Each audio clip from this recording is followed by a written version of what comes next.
So this quarter would have been the parable of Jesus.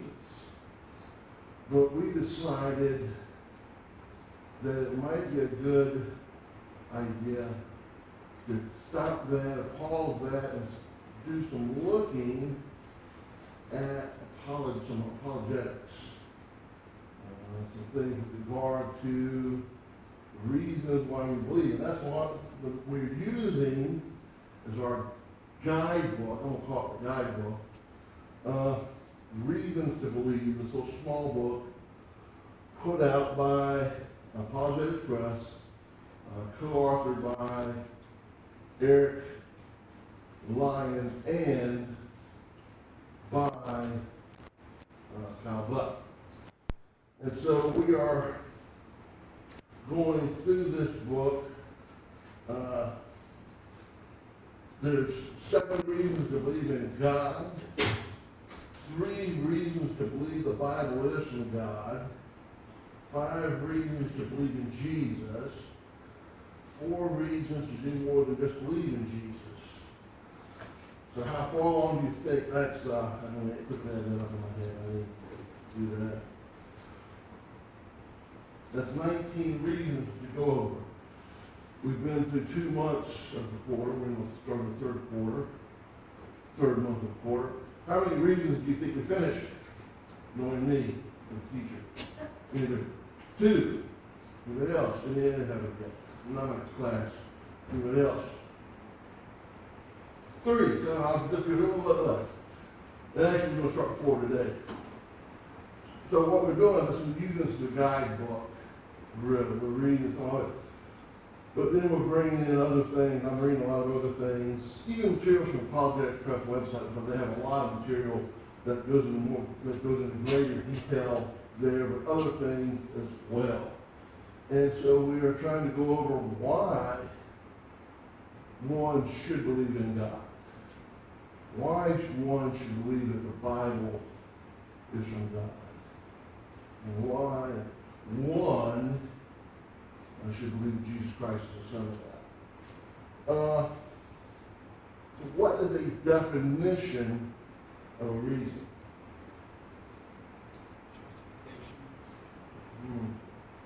Justification, yes. What is your reason for doing something? You give a reason. What is that? A basis, a cause, a statement presented in justification or explanation of a certain activity or belief. Something expected. What? You do something because it's expected of you. So, but that's not what the definition of reason is. That's a possibility of the motivation for a reason. And they actually go farther in the book with regard to the definition. This is their definition, an aspect of reality is coupled with proper thinking that demands a certain conclusion. Aspect of reality is coupled with proper thinking that demands a certain conclusion. So what does that mean? What sometimes is like the child, or somebody said, the boss says, I want you to do this. Or somebody says, why? Says, why? And when somebody says, because. Is that really a reason to do that? Now, it might kind of give us more information. Again, if your parents, your boss, somebody in authority that might get you fired, that you do it. But what a lot of times is a common reason given for believing in God, or for being a so-called Christian. Let's say I'm a Christian. We'll put that in quotation marks. I'm part of this group. Why? What's a common reason given? I'm thinking of more generic reason.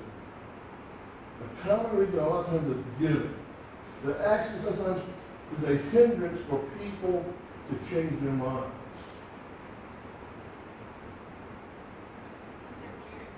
Because my mom did it. My mom believes it. Because my dad believes this. Because grandma believes it. Parents. A lot of times we do someone does something and just because my parents did something. Or somebody, that doesn't have to be parent, somebody with political influence on it, let's say. So what kind of reason is that? If that's just the basis of your reason, what kind of reason is that? Timothy was said to have a great faith, was he not? What was the cause, or what was a great part of that faith? His mother and his grandmother. But what did Paul say? If you go back and read that, what did Paul say? Do you remember what he wrote? He didn't say what. You've got great faith just because your mother believed or lived. What did Lois and Eunice do? What did they do? Let's turn to 2 Timothy real quickly.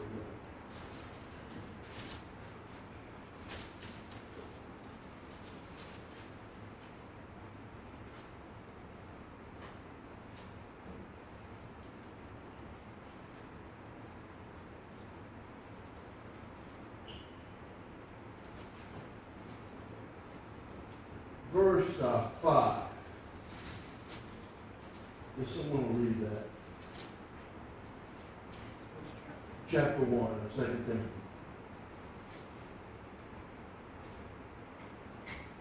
I would call to remembrance the genuine faith that is in you, which dwelt first in your grandmother Lois and your mother Eunice. I am persuaded it's in you also. Okay. So, wait a minute, that sort of just sounds like Lois had the faith, and Eunice had the faith, so you might have the faith. That really doesn't sound much different from what you just said, Chad. But let's turn to 2 Timothy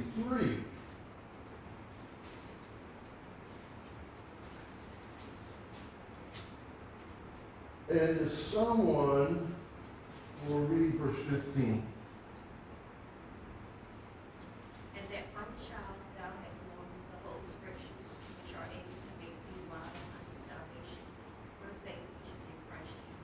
Okay, so it may not directly say such, but based upon this statement, what is the most logical conclusion?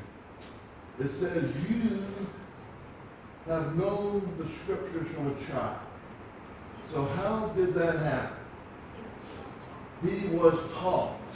And so who taught him? His mother and his grandmother. They had the faith, they were taught. His faith is just like, well, your grandmother had faith, and you and Lois had faith, your mother had faith, you know, see? So now you have faith. That's the only reason you put. No, it's because you have been taught the scriptures. You know the scriptures. What is the reason for his faith? Because he has been taught, because he has been instructed. And so that is more than just saying, I am a Christian because I obey the gospel because my mom and dad did. What kind of faith is that really? It may be in one sense, if they taught you, instructed you, this and that, it may be good. But if the only reason you're following something just because dear old dad did it, what if dear old dad is wrong? What if dear old dad said, you know, you can drink this ammonia and not have any ill health effects. My dad believed it, so I'm going to do it. What would happen, Brother Ricardo? That's Christian. Yeah, he died.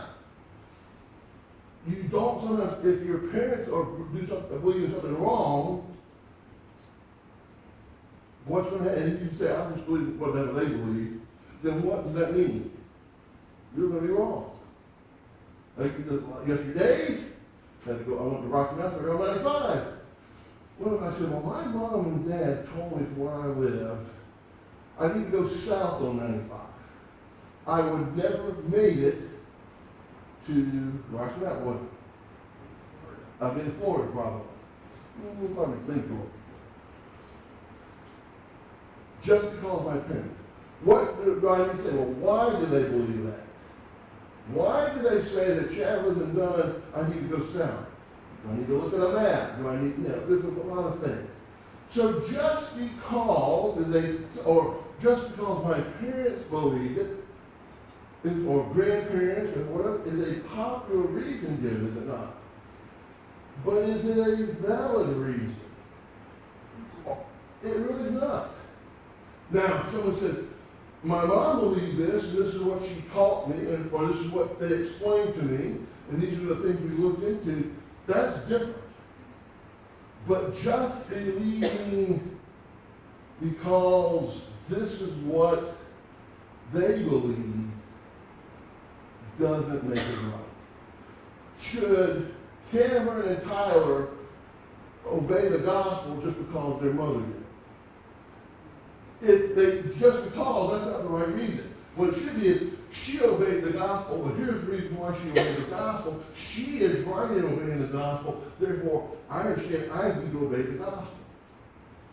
But what if Kim decides to become a Mooney?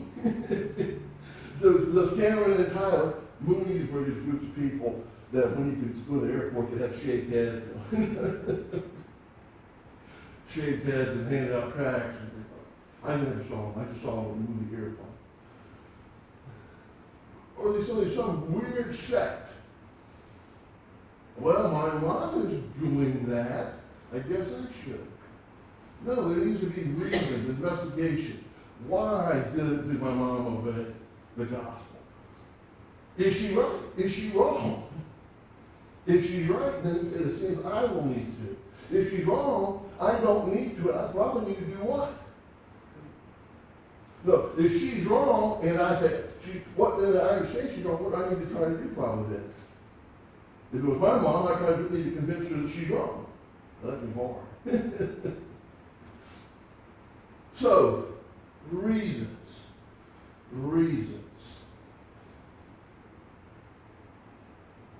What is the validity of your reason? Sometimes it's a motivation more than an actual reason. So here's an example. Chad, why, Chad, do you believe that there's a God? And I say, I believe that there's a God because he personally appeared to me and spoke to me. Now, that actually may be a good reason. A good reason, and the idea of what a reason is. Does that mean it's the right? It's correct. But what does it allow us to do? It gives us something to investigate. Well, how did he appear to you? When did he appear to you? What did he say exactly? Did he give you something to prove that he spoke to you? So, someone says, Moses says, God spoke to me in the form of a burning bush. What did God do to help Moses out? If Moses walked in and said, God spoke to me, Yahweh spoke to me, I'm now your leader, I want to lead you out of Egypt, what would reasonable people say? Prove it. And so what did God give to Moses? To help. First of all, he gave his brother Aaron to be a spokesperson. But his staff, he told him to put down a staff, where to turn into the sticks, and so he picked it up and turned back on the staff. He stuck his hand into his cloak, he pulled it out, what was his hand like? leprosy, then he put it back in.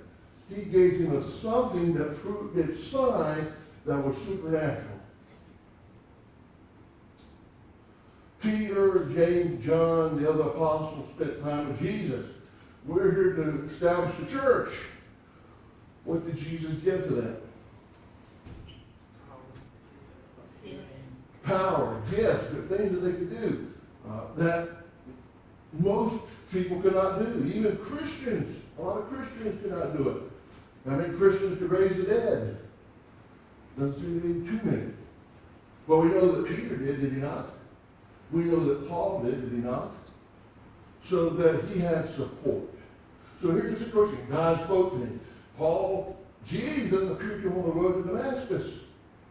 There was some people there saw something, they didn't hear our word. Well, maybe Paul was just making this up. Well, Paul can go in and get bitten by a poisonous snake and not die, but not be affected at all. That's out of the ordinary. So that's one of those ways that, hey, I could say that God spoke to me, but prove it. But prove it. And if someone said, well, he didn't give me powers, but he gave me this new gospel, I could go to Galatians chapter 1 and say, here's, well, you got a new gospel, then you're not, God didn't speak to you. So, I just reason. Why do we believe? Just really quickly, some of the types of believers and non-believers. You have the atheists. The atheist today is thought of as what? What would be a definition for an atheist? That doesn't believe in God. They don't believe that God exists. What agnostic? They're not sure. They believe in higher power, but not necessarily God. Yeah, they would say there's not enough evidence to be the way. To either believe or not believe. Whether there is a God. The skeptic is somewhat like an agnostic, skeptical about the existence of God. They're not even sure whether the evidence exists for the existence of God. Sometimes the word infidel gets used. There are ones that means, the word actually means without faith, and they do not believe in God or evil. The theist is used the term meaning one who believes in God. Monotheist thus would believe what? One God. Polytheistic would mean what? Many gods. They believe in many gods. Pantheistic is the idea that God is the universe, or God is manifested in the universe. Hinduism sort of has that idea.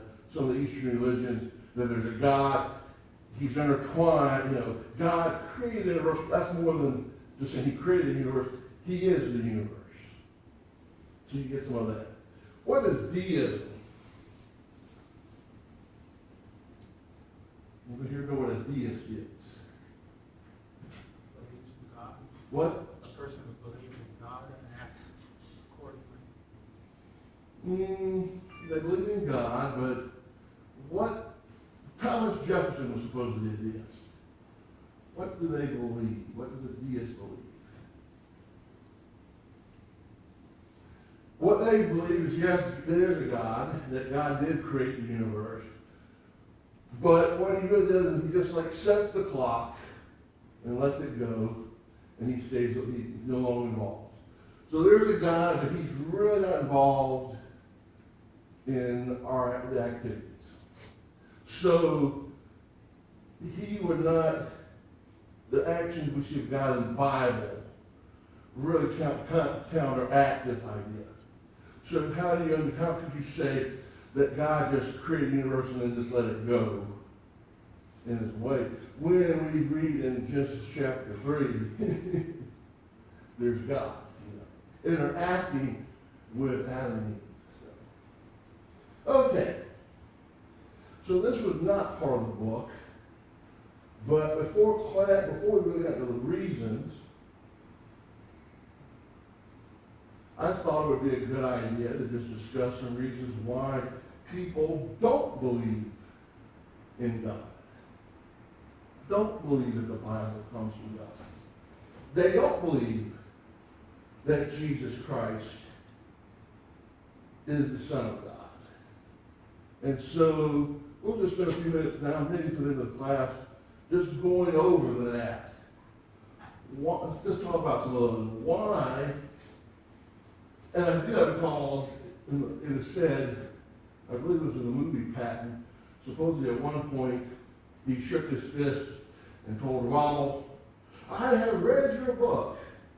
Now, I don't know if that was really true or not. I read something that the book Rommel had written was about infantry warfare, not tank warfare, but I don't know. But it really sounds good, doesn't it? The idea, I have read your book, and that's why they believe you. Know your enemy. Know your enemy. So we need to know, why do people not believe in God? So we'll start with Wink. I would say that when we become a Christian, God has rules, regulations, and a lot of people, when they read that, they don't want to live by it.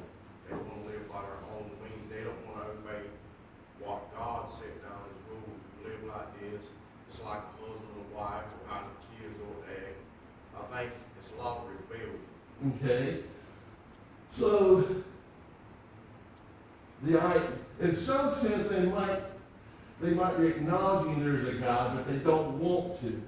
But what that will lead to, Wink, is I don't want to follow this, so I'm going to do. If there is a God, then I need to follow this. Would be logical, right? Yeah. So I don't want to follow this, so what do I need to do? Find a reason not that there's no God.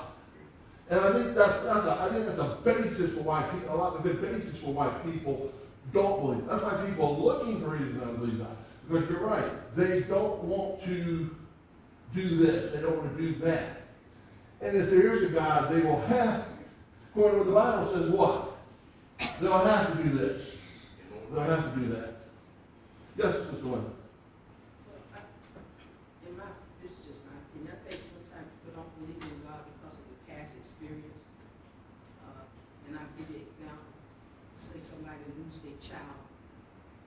And the first thing they say, well, how could God let me lose? How could God do this? So their belief system turns off. They don't want to believe in somebody that can take an innocent child or allow an innocent child to die. That is probably the most, I think that is that's probably one of the most frequent reasons. And I think that is the most challenging reason for a Christian. The idea is, it can be put this way, why do bad things happen to good people? If God is omnipotent, and what does omnipotent mean? All powerful. He can, what would you say? He can do anything, right? God is all loving, is he not? God is all knowing. So why then, as Sister Linda says, why does something bad happen to a Christian or to a young child or good people? If God has the ability to do anything, why doesn't he step in? Why doesn't he prevent it? If he can prevent it and doesn't, then they might say what? Is he really all loving? Because, let's just put it this way. You think of it this way. Child is running toward the edge of a cliff. The parent's going to say, well, we'll just let him do it, you know. The young child is playing with the running chainsaw. Well, I just let him, he'll learn. We would say that was bad parents one day. And so if that parent can go out, cut that chainsaw off and put it up here in the top shelf, why can't God do that? So suffering is a very valid reason, as a reason given why people don't believe. And it is a challenge for Christians. It is a challenge for Christians to explain it.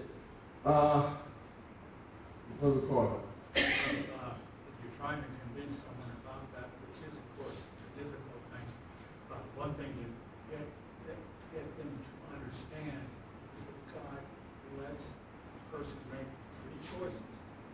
And if someone chooses to drive drunk and runs over a kid, that's a bad choice. And so it's also, we have to concede what sin is. There are explanations to be given, and this purpose this morning is not to go through those in detail. Actually, it's actually not part of the book in a sense, but there's a book put out by Dave Miller that we're going to probably look at some point, maybe after we look at the 7 reasons why God exists. We'll try to look at it. But suffering, bad things happening to good people, is a reason given, and it does happen. Why did this happen to my daughter? I'm a good Christian. We're good Christian parents. Why did my daughter get killed by his mom? Why did God allow it? Now, there are reasons that can be given an explanation. There are things to be said. But that's very challenging. That's very challenging. So what's another reason? I think, for my family, my parents especially, I know my dad is agnostic, maybe atheist. My mom believes in a God, but it's, the one that she's made in her head. But a lot of it is because of the hypocrisy they saw growing up with quote-unquote Christians. I think that word is used so loosely now that no one can believe for real. Because from people getting on stage and cussing and thanking God, my dad was raised in a very, very small rural town, Baptist church, so they go Sundays and then all the craziness and, unkindness, where my mom was raised a strict Catholic with nuns, so it made her go the other way too.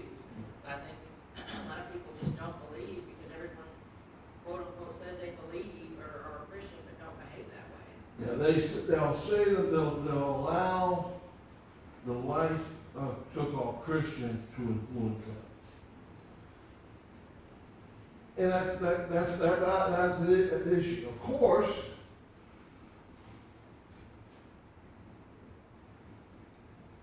there's some people who want to get rid of government. But there's a lot of people who believe in government, do they not? And yet you find hypocrites, liars, frauds, cheats in government. You find people like that in an organized religion, even in the church sometimes, unfortunately. We'll give this up, we only give that up, There's some inconsistency, but you're right. They say, if this is what you believe, why aren't you following it? And if you're not following it, then it makes you wonder if you really believe it, and that's not true. That's another good reason. Third reason, allow me to give one. And one of them is God cannot be ascertained scientifically.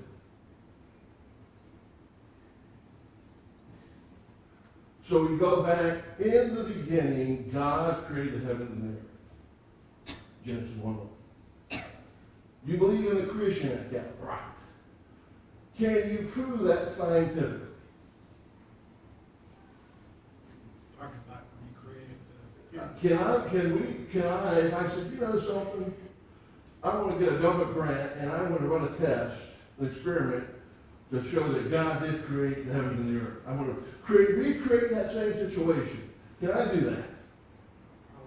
Probably not. Probably not? Let's eliminate the word probably. No, I can't. It's impossible. I admit that. We should admit that. The creation account is not scientifically provable. At the same time, what is the other option that is given by people? Or more, that there was some gases, some matter, or something like that, billions of years ago, and something caused it, and the next thing you know, the universe was formed, and billions of years. Now, supposedly, you got like the Hydrogen Collider in Europe, there's a collider. Supposedly they're trying, they're also scared.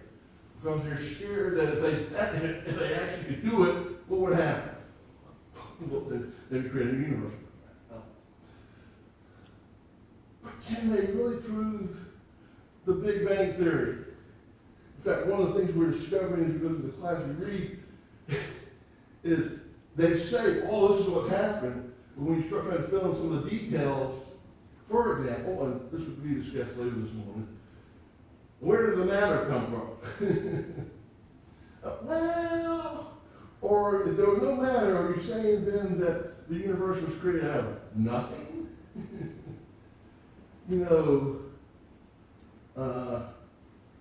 The idea of scientific. Tied into that is the idea that I've never physically seen God. I've never physically touched God or talked to God, and He responded and face to face, like I would talk to Phil, or wink, or to wow. In fact, some people would say what? They'll go, if there is a God, then He should strike me down dead, and I'll prove there's a God. And they don't get struck down dead, and obviously then there's no God. Now, that's pretty poor, isn't it? Pretty poor reasoning.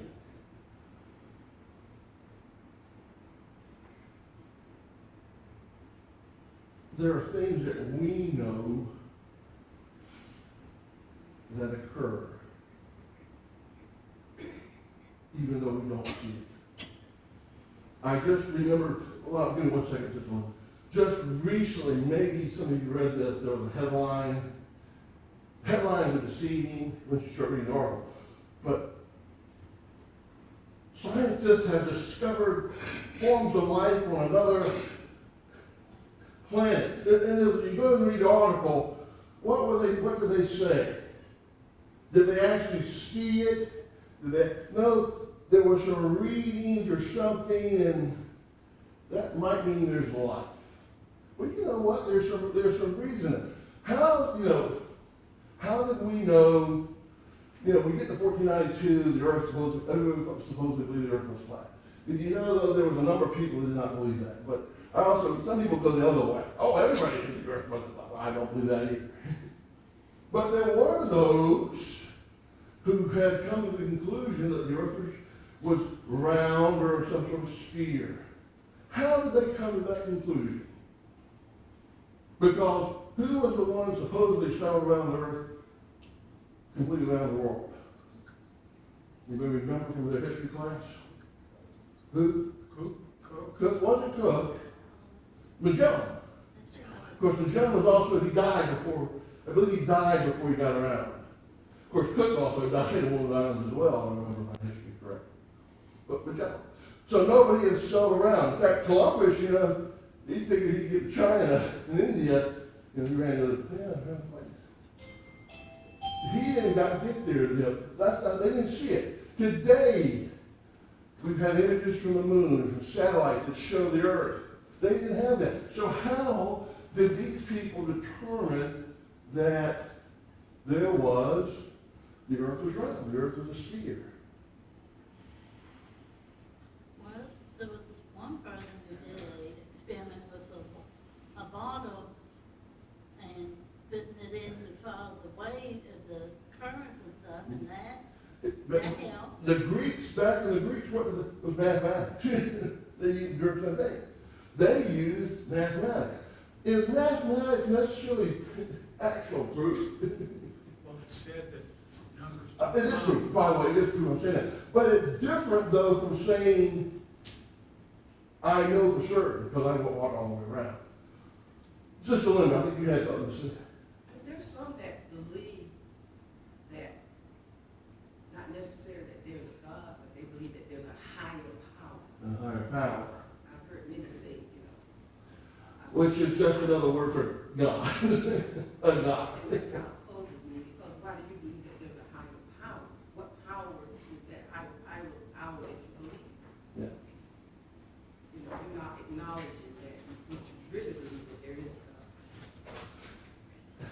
how many of us here have been to Mongolia? Anybody here been to Mongolia? I've never been to Mongolia. Do I believe that Mongolia exists? Even though I visually haven't seen that guy, seen Mongolia. I don't know if I've ever met a Mongolian, I probably have. We can know things without having to physically see things necessarily. Big snowstorm occurs at night. You wake up the next morning, there's some footprints in your yard. What does that say? Somebody there. Somebody was there. And some people can look and they can say, well, based upon the stride and the depth of the thing, the person was probably 6'2", 200 pounds, and he has a limp in his right leg. Did you see the person? But there's evidences there. There's things that say, hey, somebody was there for those footprints. Then maybe you can ascertain more from those footprints and gain more information. Even though you can physically see the person. That's the same thing with God. No, I can't see God. I can't touch God. But are there things that is the psalmist writes in Psalm 19, declare his handiwork. We're out of time. Anything, reasons why people don't want to believe that the Bible is from God? They explain it away by myths. They're trying to. It's myths. It's so ancient, that's one of those things. They believe that it's written by man. Written by man, that's another thing. Another one you hear is, we don't have the originals. We don't have the originals. It's interesting, we've talked about this in classes over the years. When it comes to part two, we don't have the originals for a lot of ancient writings, do we? And some of those ancient writings get treated as authentic, the truth and all this. And yet, all we have there are just a few copies or parts of copies and this and that.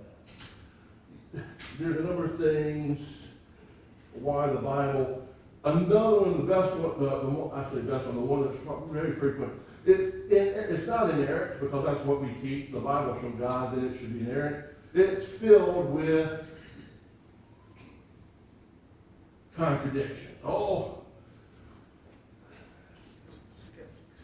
it's filled with contradiction. Well, give us one.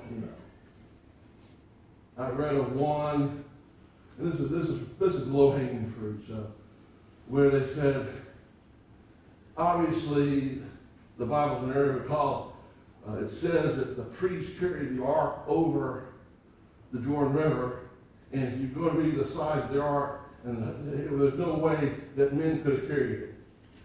What's the problem there? They might have been thinking about the ship. That's right. They were looking at Noah's ark. They said Noah's ark was being carried across the Jordan. That's pretty easy.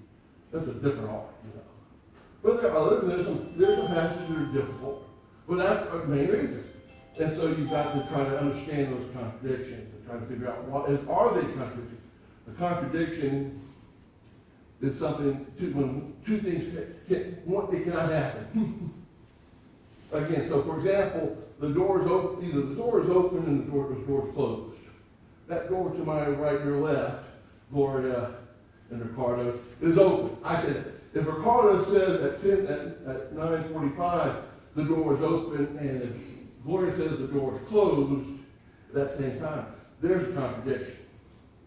Now, if Gloria said it was closed at 8:45 and Ricardo says it's open, is that a contradiction? Doesn't necessarily be a contradiction because it's two different times. Or if Gloria was talking about that door and Ricardo was talking about that door, that's not necessarily a contradiction. Okay, we'll stop here. Again, this is what we're trying to talk about. And actually, that's going to be part of my sermon, so you'll see a little bit more of this at 10 o'clock. Thank you so much.